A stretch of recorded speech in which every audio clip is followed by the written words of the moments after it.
High, this is me Disha vlog with दिशामध्ये तुमचं स्वागत आहे. सो आज होतं मम्मीचं हळदी कुंकू. सो ह्या दिवसासाठी ना आम्ही 4-5 दिवस आधीच तयारीसाठी लागलो होतो, कारण की घराची साफसफाई, काय सामान आणायचं आहे, काय डेकोरेशन करायचं आहे, कुठली रांगोळी काढायची आहे, ते सगळं आम्ही तयारी करून ठेवली होती. आणि आज तो दिवस होता जे आम्ही ठरवलं होतं ते एक्झिक्यूट करायचं होतं. सो फर्स्ट इम्पॉर्टंट ती म्हणजे रांगोळी, आणि एवढी सुंदर आली होती. आणि दीदीने आणि मी तर नाही, जास्त दीदीनेच काढली होती, पण खूप छान आली होती. सो नक्कीच कमेंट करून सांगा कशी वाटते. आणि मम्मीने आज केलं होतं सगळ्यांसाठी मसाला दूध. आणि संध्याकाळी घाई नको म्हणून आम्ही ऑलरेडी जेवण करून ठेवलं होतं, पुलाव केला होता. आणि इकडे आम्ही सगळ्या रांगोळ्या काढल्या होत्या, बाकीचं सगळं डेकोरेशन घरामध्ये जेवढं हवं तेवढं आम्ही डेकोरेट करायचा प्रयत्न केला होता. आणि खूप छान असं वाटत होतं. आणि संध्याकाळी तेवढं भारी वाटत होतं लाईट वगैरे लावून.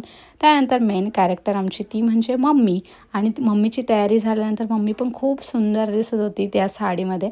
आणि मम्मीचे पण फ्रेंड्स आणि सगळं यायला सुरुवात झाली होती. आणि आम्ही पण त्यांना छान अटेंड करत होतो, त्यांचा पाहुणचार करत होतो. आणि हा होता माझा आजचा आउटफिट. त्यानंतर मग आमच्या वहिन्या वगैरे आल्या होत्या घरी. नाशिकची द्राक्ष, वसईची केळी, रजतरावांचं नाव घेते हळदी कुंकवाच्या वेळी. अंगणात होती तुळस, तुळशीत लावला दिवा, निखिलरावांसारखा जोडीदार जन्मोजन्मी हवा. नव्या नव्या आयुष्याची नवी नवी गाणी, राजूराव माझे राजा आणि मी त्यांची राणी. उडतो पक्ष्यांचा थवा, जगदीशरावांचं नाव घ्यायला उकाना कशाला हवा. पैठणीला सोन्याचा काठ, किराणरावांचे नाव घेते पुढचं नाही पाठ.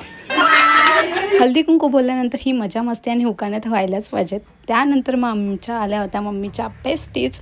सो त्यांचं पण आम्ही स्वागत केलं. सो त्यांची ती रील ती तर मेन असते, ती त्यांची झाली. नंतर मग त्यांना सगळ्यांना बाय बाय केलं, जेवून घेतलं. That's it. भेटूया नेक्स्ट ब्लॉगमध्ये. बाय.